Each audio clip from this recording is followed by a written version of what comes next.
Hi guys, చాలా confident గా Bhairavam cinema చూద్దాం కదా. మన బెల్లం బాబు అసలు ఎలా చేశాడు, ఆ డాన్స్ ఏమిటి, అసలు ఆ రౌద్రం ఏమిటి, ఆ ఎమోషన్ ఏమిటి, ఆ పూనకం ఏమిటి అనేది మెయిన్ గా అబ్జర్వ్ చేద్దాం కదా. మన Manchu Manoj after long time 9 years తర్వాత కనిపిస్తున్నారు. ఎలా చూస్తారు, ఎలా చేస్తారు, ఎలా మాట్లాడతారు, డైలాగ్స్ అవన్నీ ఎలా, అసలు ఆ మాడ్యులేషన్ అది చూసి ఇంప్రెస్ అవుదాం కదా అని మన నారా రోహిత్ గారు కూడా చాలా రోజుల తర్వాత కనిపిస్తున్నారు. వీళ్ళ ముగ్గురు కాంబినేషన్ బాగా బాగుంటది కదా స్క్రీన్ మీద చూడడానికి అని బాగా కాన్ఫిడెంట్ గా ఈ థియేటర్కి వచ్చానమాట. యాక్చువల్ గా నిన్న షో పడకపోతే డిస్ట్రిబ్యూటర్స్ తో మాట్లాడి, థియేటర్ వాడితో మాట్లాడిపించి అడుక్కొని మరి ఒక షో వేయించుకోవడం జరిగింది. వాళ్ళు రిక్వెస్ట్ మీద ఒక షో వేయటం జరిగింది. కానీ ఇక్కడికి వచ్చేటప్పటికే తూచ్ అని చెప్పి కరెక్ట్ గా షోకి ఒక 5 minutes ముందు టైం ఉంది, థియేటర్ లో షో స్టార్ట్ అవబోతుంది అనగా ఆ షోని లేపేసి స్కెడ్యూల్ లోంచి ఏదో పితూరి కహానీలు అన్ని చెప్తున్నారు అనమాట.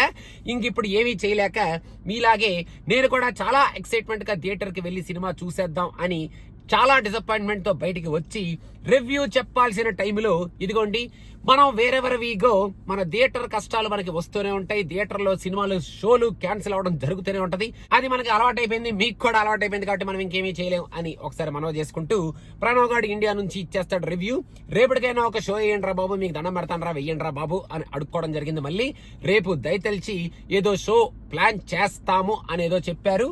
మరి హాలీవుడ్ మూవీస్ కూడా కరాటే కిడ్, ఆ స్టిచ్ తప్ప ఇంకా వేరే పెద్ద పెద్ద సినిమాలు కూడా ఏమీ లేవు. మిషన్ ఇంపాసిబుల్ లాస్ట్ వీకే వచ్చేసింది కాబట్టి మరి వీళ్ళు ఎందుకు ఇలాగ వేషాలు వేస్తున్నారో తెలియదు. కానీ మొత్తానికి భైరవం ఇవాళ చూడటం మాత్రం జరగట్లేదు. లేపు ఎలా అయినా సరే భైరవం సినిమా ఖచ్చితంగా చూస్తాను షో పడగానే. ఎందుకంటే థియేటర్లోనే ఈ సినిమా చూసి ఎక్స్పీరియన్స్ చేసి మనం ఓటీటీ వరకు వెయిట్ చేయకుండా చూసిన వెంటనే రివ్యూ పెట్టేద్దాం అని చాలా స్ట్రాంగ్ గా దృఢంగా నేను ఫిక్స్ అయిపోయాను. కాకపోతే అది వాడి చేతుల్లో ఉంది, ఆ థియేటర్ వాడి చేతుల్లో. వాడికి ఇంకొకసారి రేపొద్దున కాల్ చేసి కనుక్కుంటాను ఏమైందో. మీరు ఎలా ఉంది సినిమా ఒకసారి చూసేస్తే కింద కమెంట్స్ లో మెన్షన్ చేయండి. నేను మాత్రం ఈ సినిమా చూడలేనందుకు చింతిస్తున్నాను, చాలా విచారిస్తున్నాను. ఇప్పుడు ఆ దుఃఖంతో ఇంటికెళ్ళి ఏ సిరీస్ చూసుకుంటాను అని మీకు మనవి చేసుకుంటున్నాను. Thank you so much. Please subscribe చేసేసుకుంటే మీకు ఆ రేపు మేము రివ్యూ పెడితే ఆ రివ్యూ ఫస్ట్ హ్యాండ్ లో వచ్చేస్తుంది. అదనమాట సంగతి.